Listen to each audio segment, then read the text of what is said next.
గత శాసనసభ ఎలక్షన్లో గౌరవ ముఖ్యమంత్రి గారు ఆ రోజు ముదిరాజులకు అభయ హస్తం అని చెప్పి మాకు ఆ రోజు ప్రభుత్వ పరంగా హామీలు ఇవ్వడం జరిగింది. ఈరోజు మేము అడుగుతున్నది ఏంటంటే, ముదిరాజులని మేము 53-54 లక్షల జనాభా కలిగినటువంటి మా ముదిరాజులకు మీరిచ్చిన మాట ప్రకారంగా బీసీడీ నుంచి ఏళ్లకు మమ్మల్ని వెంటనే చేయాలని చెప్పి కోరుకుంటున్నాము. అదేవిధంగా 2009లో జీవో నెంబర్ 15ని ఎమ్మటే అమలు చేయాలని చెప్పి కూడా కోరుకుంటున్నాము. అదేవిధంగా మన ముదిరాజు రాష్ట్ర ఫైనాన్స్ కార్పొరేషన్ని 1000 కోట్లతో ఏర్పాటు చేసి ముదిరాజులకు మత్స్యకారులకు మాకు 75% సబ్సిడీ విధంగా పథకాలను ఏర్పాటు చేయాలని చెప్పే ఉద్దేశంతోనే ఈరోజు మీ సూర్యాపేట జిల్లాలో సూర్యాపేట హెడ్ క్వార్టర్లో ఈ కార్యక్రమం చేయడం జరుగుతుంది. ఈ కార్యక్రమానికి మాకు ముఖ్య అతిథిగా రాష్ట్ర ఉపాధ్యక్షులు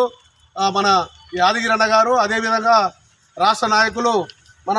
లవకుశ గారు, ఇక్కడ మున్సిపాలిటీ మాజీ పౌర్ లీడరు, అదేవిధంగా మన రాష్ట్ర మత్స్యశాఖ మన సూర్యాపేట మత్స్యశాఖ అధ్యక్షులు మన సారంగల కోటయ్య గారు, అదేవిధంగా మనకు ఇక్కడి నుంచి మన టౌన్ అధ్యక్షురాలు